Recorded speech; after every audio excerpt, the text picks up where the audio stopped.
Homeward Bound Daily Devotional by Ellen G. White. Christ's Intercession Essential. October 6th. Now of the things which we have spoken, this is the sum. We have such a high priest, who is set on the right hand of the throne of Majesty in the heavens, a minister of the sanctuary, and of the true tabernacle, which the Lord pitched and not man. Hebrews chapter 8, verse 1. The intercession of Christ in our behalf in the sanctuary above is as essential to the plan of salvation as was the death upon the cross. By his death he began that work which after his resurrection he ascended to complete in heaven. We must by faith enter within the veil, whether the forerunner is for us entered. Hebrews chapter 6, verse 8. There the light from the cross of Calvary is reflected. There we may gain a clearer insight into the mysteries of redemption. The salvation of humanity is accomplished at an infinite expense to heaven. The sacrifice made is equal to the broadest demands of the broken law of God.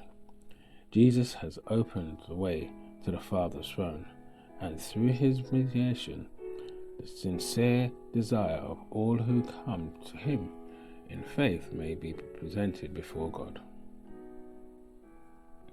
He that covereth his sin shall not prosper, but whosoever confesseth and forsake them shall have mercy. Proverbs chapter 28, verse 13.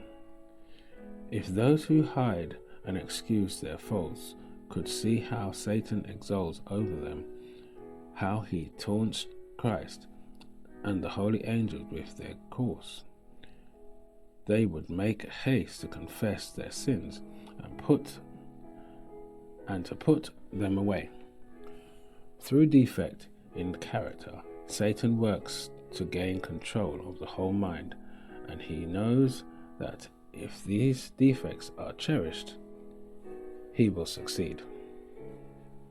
Therefore, he is constantly seeking to deceive the followers of Christ with his fatal sophistry that it is impossible for them to overcome.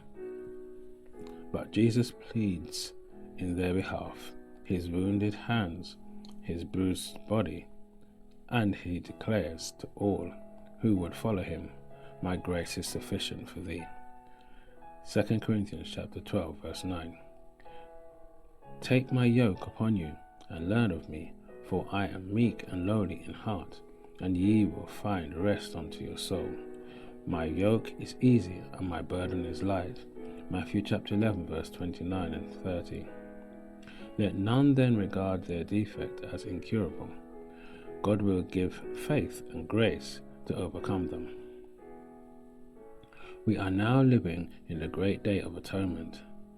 In the typical service, while the high priest was making the atonement for Israel, all were required to afflict their souls by repentance of sin and humiliation before the Lord, lest they be cut off from amongst the people. In like manner, all who would have their names retained in the book of life should now, in the few remaining days of their probation, afflict their souls before God by sorrow for sin and true repentance. Thank you for listening. We hope you will join us again tomorrow. This is your daily devotional, Homeward Bound.